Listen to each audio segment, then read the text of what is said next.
விவசாயம் குறித்த படிப்பிற்கு மாணவர்களிடம் தற்போது வரவேற்பு அதிகரித்துள்ளதாக கோவை வேளாண் பல்கலைக்கழக துணைவேந்தர் முருகேச பூபதி தெரிவித்துள்ளார். கோவை தமிழ்நாடு வேளாண் பல்கலைக்கழகத்தில் இளம் அறிவியல் பட்டப்படிப்பில் வேளாண்மை, தோட்டக்கலை, வனவியல், மனையியல், வேளாண் பொறியியல் போன்ற பல்வேறு பட்டப்படிப்புகள் உள்ளன.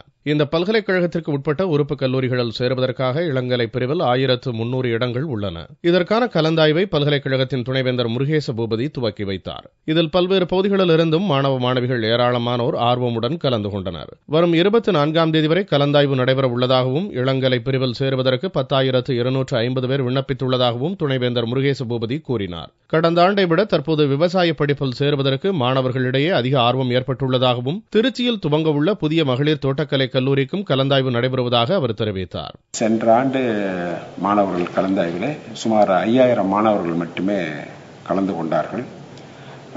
சென்ற ஆண்டு இதை போலவே 198.25 முதல் மாணவனாகவும் 159 கடைசி கட் ஆஃப் மார்க்காகவும் இருந்தது.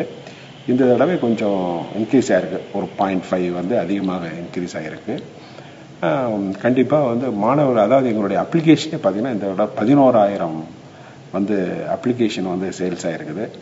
மாணவர்கள் அக்ரியை படிக்கணும்னு ரொம்ப விரும்பி வந்திருக்கிறாங்க, அதுதான் தெரியுது.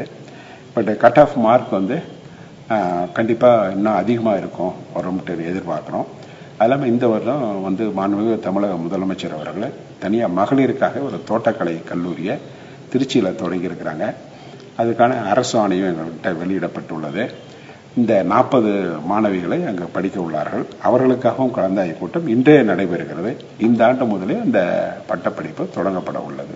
முன்னாள் படை வீரர்களின் குழந்தைகள், விளையாட்டு வீரர்கள் மற்றும் மாற்றுத்திறனாளிகளுக்கான சிறப்பு கவுன்சிலிங் வரும் 8ஆம் தேதி நடைபெற உள்ளது.